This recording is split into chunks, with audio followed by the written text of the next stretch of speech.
Hello everyone, welcome to Topper's Notes. I'm Rashmi and let's begin with today's current affairs.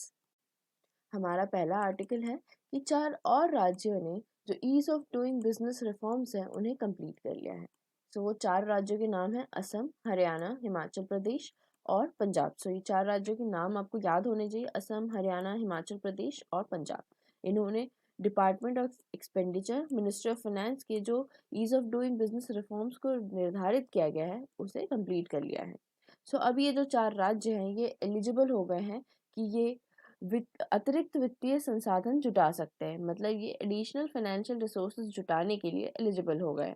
And साथ में ये open market से उधारी के द्वारा 5034 करोड़ रुपीस के एडिशनल फंड को जुटा सकते हैं। और इसी तरह जिन स्टेट्स ने ease of doing business reforms को कंप्लीट किया है उनकी संख्या हो गई है अब 12। तो हमें उन 12 राज्यों के नाम याद होने चाहिए। तो वो है आंध्र प्रदेश, कर्नाटका, केरला, मध्य प्रदेश, उड़ीसा, राजस्थान, तमिलनाडु, तेलंगाना। मतलब अभी 4 के पहले इन सभी ने ease of doing business reforms को कंप्लीट कर लिया है। एंड इन रिफॉर्म्स के कंप्लीशन को रिपोर्ट किया है DPIIT ने, जिसका फुल फॉर्म है department for promotion of industry and internal trade. हमारा अगला आर्टिकल मध्य प्रदेश से रिलेटेड है। यहाँ की सरकार ने सांस कैंपेन को लॉन्च किया है, जिसका एम है कि ये इन्फेंट मोर्टेलिटी रेट को कम करे। इसका एम ये है कि निमोनिया के कारण जो शिशु मृत्यु दर है उसको ज़्यादा से ज़्यादा ये कम कर पाए। एंड इस पर्पज़ को पूरा करने के लिए कम्युनिटी और प्राइमरी हेल्थ सेंटर्स पर मेडिकल स्टाफ को ट्रेनिंग दी जाएगी। मतलब सामुदायिक और प्राथमिक स्वास्थ्य केंद्रों पर चिकित्सा के कर्मियों को प्रशिक्षण दिया जाएगा। एंड इसी पर्पस के लिए पूरे मध्य प्रदेश में 4000 हेल्थ एंड वेलनेस सेंटर्स को स्टैब्लिश किया जाएगा। हमारा अगला आर्टिकल है कि कर्नाटका गवर्नमेंट ने 34 एरोस्पेस एंड डिफेंस फर्म्स के साथ एक MOU को साइन किया है।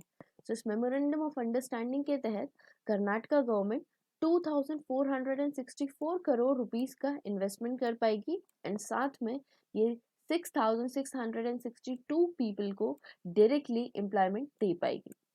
एंड अगर हम फैक्ट्स एंड फिगर की बात करें तो पूरी कंट्री का जो total defence and aerospace export है उसमें कर्नाटका का कंट्रीब्यूशन 65% से ज़्यादा का है। एंड अगर हम इंडिया के एयरक्राफ्ट एंड स्पेसक्राफ्ट इंडस्ट्रीज की बात करें तो उसका जो 25% है वो अकेला कर्नाटका में ही है। हमारा अगला article square kilometre array observatory SKAO project से रिलेटेड है। ये जो प्रोजेक्ट है ये वर्ल्ड के लार्जेस्ट टेलीस्कोप से रिलेटेड है। इस दुनिया के सबसे बड़े रेडियो टेलीस्कोप के लिए एक वैश्विक सहयोग से अंतर सरकारी परिषद के गठन के साथ इसने औपचारिक रूप ले लिया है। मतलब अब ये फॉर्मली शेप में आ गया है ग्लोबल कोलैबोरेशन के इंटर गवर्नमेंट काउंसिल के कॉन्स्टिट्यूशन के फॉर्म होने के बाद से। अब इसके गोल्स क्या क्या है वो देख लेते हैं। इसके गोल्स हैं कि यूनिवर्स और उसके इवोल्यूशन को स्टडी करना, जो कॉस्मिक मैग्नेटिज्म का जो ओरिजिन है एंड उसका जो इवोल्यूशन है उसको स्टडी करना, डार्क एनर्जी और गैलेक्सीज के इवोल्यूशन को भी स्टडी करना। एंड साथ में ये प्रस्तावित किया गया है कि ये 2 फेज में बनाया जाएगा। एंड अगले 10 सालों के लिए जो फेज 1 है उसकी जो एस्टिमेटेड कॉस्ट है वो है 1.8 बिलियन यूरोस की। अब देखते हैं थोड़ी और इन्फॉर्मेशन। ये जो स्काउ प्रोजेक्ट है ये 2 कॉन्टिनेंट्स में फैला हुआ है एंड इसमें करीबन 20 कंट्रीज ने पार्टिसिपेट किया है। इस दशक के एंड तक ये एक्सपेक्ट किया जा रहा है कि ये पूरी तरीके से ऑब्जर्वेशंस के लिए तैयार हो जाएगा, अवलोकन करने के लिए तैयार हो जाएगा। हमारा अगला आर्टिकल इकोनॉमिक सर्वे 2021 के हेल्थ से रिलेटेड है। ये सर्वे स्ट्रांगली रिकमेंड करता है कि जो नेशनल हेल्थ पॉलिसी थी 2017 वाली, उसका विजन ये था कि GDP का 1% पब्लिक हेल्थ केयर सर्विसेज पर स्पेंड किया जाना चाहिए।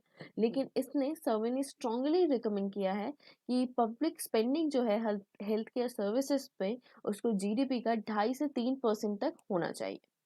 एंड ये नोट कराता है कि इससे ये होगा कि जो आउट ऑफ पॉकेट एक्सपेंडिचर है ओवरऑल हेल्थ केयर स्पेंड का एक्सपेंडिचर का उसे 65% से 35% तक कम किया जा सकता है इसके द्वारा।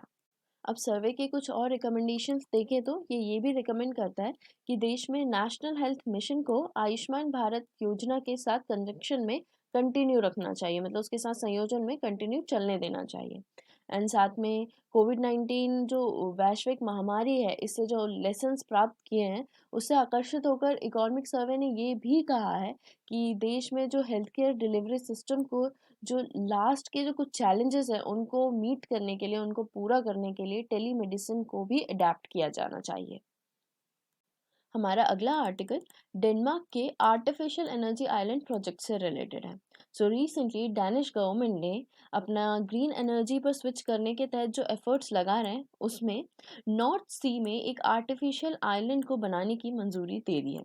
सो ये जो आर्टिफिशियल आइलैंड होगा, एनर्जी आइलैंड होगा, ये क्या होता है? ये एक प्लेटफॉर्म के रूप में काम करता है जो कि आसपास के जो ऑफशोर विंड फार्म्स हैं, उनसे इलेक्ट्रिसिटी जनरेट करने के लिए एक हब के रूप में काम करता है। एंड इस पूरे प्रोजेक्ट का जो आइडिया है वो ये है कि डेनमार्क एंड उसकी जो आसपास की कंट्रीज है, उनमें पावर को कनेक्ट एंड डिस्ट्रीब्यूट कर पाए। अब देखते हैं इस प्रोजेक्ट के बारे में कुछ एडिशनल इन्फॉर्मेशन। सो ये जो प्रोजेक्ट है, इसे डेनमार्क की हिस्ट्री का सबसे बड़ा कंस्ट्रक्शन प्रोजेक्ट माना जा रहा है। एंड इसकी जो एस्टिमेटेड कॉस्ट है वो है 210 बिलियन डेनिश क्रोन की। सो डेनिश क्रोन ये वहाँ की करेंसी है। एंड ये जो आर्टिफिशियल आइलैंड है, ये नॉर्थ सी से लगभग 80 किलोमीटर की दूरी पर स्थित है। एंड इसका जो मेजर हिस्सा है, ये डेनिश गवर्नमेंट के द्वारा ओन किया जाएगा। एंड इसका प्राइमरी पर्पस ये है कि ये बहुत ही लार्ज स्केल पर ऑफशोर विंड पावर को प्रोवाइड कर पाए। एंड ये जो मूव है, ये कब आया? ये एक्चुअली में तब आया जब यूरोपियन यूनियन ने अनाउंसमेंट की थी कि वो अगले 10 सालों में जो अपनी एनर्जी के लिए जो निर्भरता है, उसे रिन्यूएबल सोर्सेस पर बदलना चाहते हैं। एंड साथ में 2050 तक ये अपनी ऑफशोर विंड एनर्जी कैपेसिटी है, इसको 25 गुना तक बढ़ाना चाहते हैं। सो उसी के बाद इस प्रोजेक्ट को शुरू किया गया। हमारा अगला आर्टिकल है कि यूएस बेस्ड जो एक फार राइट ग्रुप है, प्राउड बॉयज, इसको टेररिस्ट एंटिटी के रूप में नामित किया जाएगा। सो ये अनाउंसमेंट कनाडा ने किया है कि ये far right group proud boys को एक टेररिस्ट एंटिटी के रूप में नामित करेगा, बिकॉज ये उनके एक अटेम्प्ट के कारण उनको नामित करेगा कि इन्होंने कंट्री में आइडियोलॉजी मोटिवेटेड वायलेंट एक्सट्रीमिज्म को प्रमोट करने के लिए, क्रैकडाउन करने के लिए जो अटेम्प्ट किए हैं, उसके लिए। एंड प्राउड बॉयज़ के बारे में जानते हैं, तो प्राउड बॉयज़ को उनके मुस्लिम विरोधी एंड जो फालतू की गलत बयानबाजी होती है, उसके लिए जाना जाता है। एंड साथ में इस ग्रुप को ट्रांसजेंडर के अगेंस्ट अपने व्यूज़ के लिए, इमिग्रेशन के अगेंस्ट अपने व्यूज़ के लिए एंड जोइश लोगों के अगेंस्ट अपने व्यूज़ के लिए भी जाना जाता है। These people are anti semitic, ये सब। अब इस प्राउड बॉयज ग्रुप के ओरिजिन के बारे में देखते हैं। सो ये एक all male neo fascist group है जो कि 2016 में फॉर्म किया गया था। एंड इसे फॉर्म किया था वॉइस मीडिया को founder and Canadian British right wing activist Gavin मैकलैंड ने। हमारा अगला आर्टिकल गुजरात के गिफ्ट सिटी प्रोजेक्ट से रिलेटेड है। सो गिफ्ट एक एक्रोनिम है, इसका फुल फॉर्म है Gujarat International Finance Tec City. So ये है गिफ्ट सिटी प्रोजेक्ट। ये बेसिकली एक बिजनेस डिस्ट्रिक्ट है जिसको करंटली कंस्ट्रक्ट किया जा रहा है गुजरात में। ये जो गिफ्ट सिटी प्रोजेक्ट है, इसका कॉन्सेप्ट 2007 में आया था। एंड 2013 में गुजरात के तब के सीएम नरेंद्र मोदी ने इस पहली मल्टी स्टोरीड स्ट्रक्चर का इनॉग्रेशन किया था। हमारा अगला आर्टिकल है कि ओएनजीसी ने कार्बन इंटेंसिटी में लगभग 12% की कटौती की। ये जो उसने कटौती की है, ये उसने 5 सालों के अंदर में की है एंड अपने ऑपरेशंस को और ज़्यादा सस्टेनेबल बनाने के एफर्ट के साथ की है। ओएनजीसी इंडिया की सबसे बड़ी ऑयल एंड गैस प्रोड्यूसर है एंड इसे गवर्नमेंट ऑफ इंडिया के द्वारा ओन किया जाता है। एंड साथ में ये ministry of petroleum and natural gas के एडमिनिस्ट्रेटिव कंट्रोल में है। अब देखते हैं ओएनजीसी की स्थापना कब हुई थी। इसकी स्थापना हुई थी 1956 में, लगभग 64 साल पहले। हमारा अगला आर्टिकल है कि सेफर रोड्स के लिए और ब्लैक स्पॉट्स में सुधार के लिए एक सिंपोजियम को ऑर्गेनाइज किया गया है। अब सिंपोजियम क्या होता है? ये एक मीटिंग होती है जहाँ पर डिस्कशन किया जाता है एक्सपर्ट्स के द्वारा।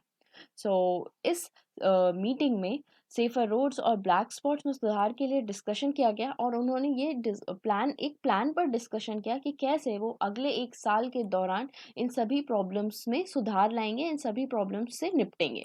एंड इस पूरे सिंपोजियम को ऑर्गेनाइज किया था ministry of road transport and highways ने।